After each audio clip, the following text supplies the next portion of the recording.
Vamos a meternos de lleno en una historia increíble, la de una fe que llegó a desafiar a un imperio, para después ser borrada del mapa. Hoy hablamos de la fascinante y trágica historia de los cátaros.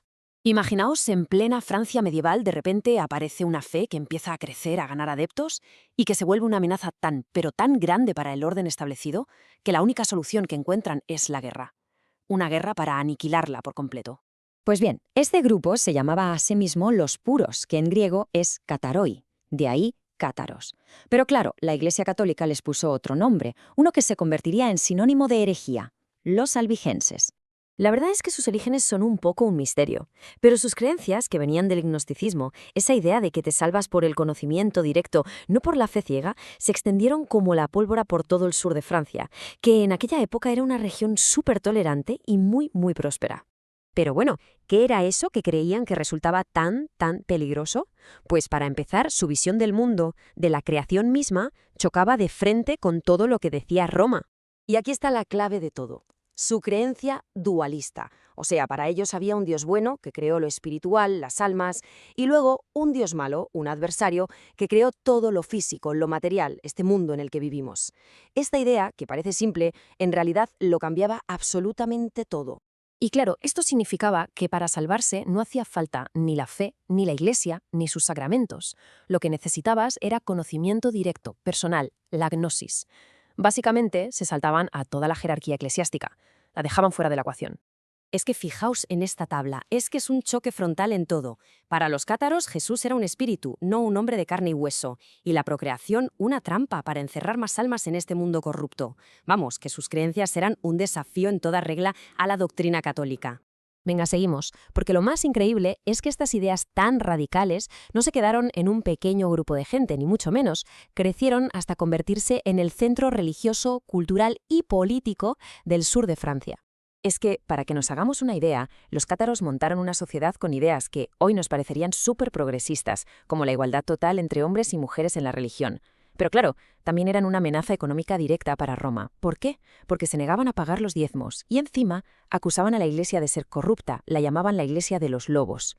El caso es que su éxito fue, innegable.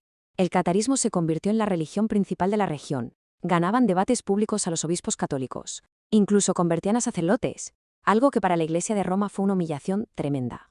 Claro, tanto éxito no se podía ignorar. Roma, que veía cómo su autoridad y su bolsillo estaban amenazados, decidió que solo había una forma de zanjar el asunto, llevarlo al único terreno donde tenía una ventaja aplastante: el campo de batalla.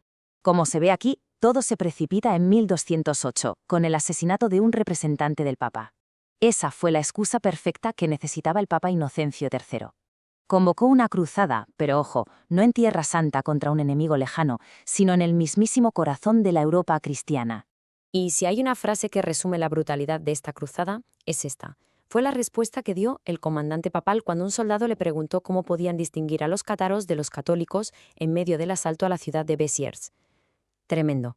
El resultado fue, pues, una auténtica barbaridad. Se calcula que 500.000 de personas, tanto cátaras como católicas, fueron masacradas. Y es que los cruzados no solo iban por fe, iban también porque un decreto del Papa les permitía quedarse con las tierras y las riquezas de la gente que mataban. Pero ojo, que la guerra fue solo el primer paso.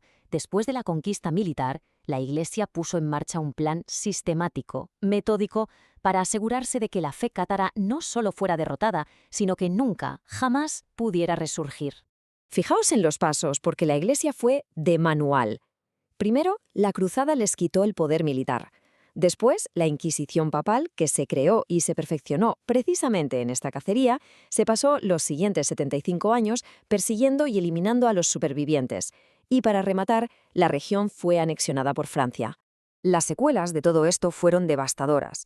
Languedoc, que había sido una de las zonas más ricas y con más cultura de Europa, acabó en la ruina. Su lengua, el occitano, y toda su cultura prácticamente desaparecieron. Y aunque la fe cátara fue aplastada, hay historiadores que creen que sus ideas de rechazo a la corrupción de la Iglesia sobrevivieron en secreto y, siglos más tarde, influyeron en la Reforma protestante. Y todo esto nos deja con una reflexión final, ¿no? ¿Se puede de verdad extinguir una forma de pensar a base de fuerza bruta? ¿O simplemente se esconde, se transforma y espera un mejor momento para volver a salir? La historia de los cátaros nos enseña que las ideas, desde luego, son mucho más difíciles de matar que las personas.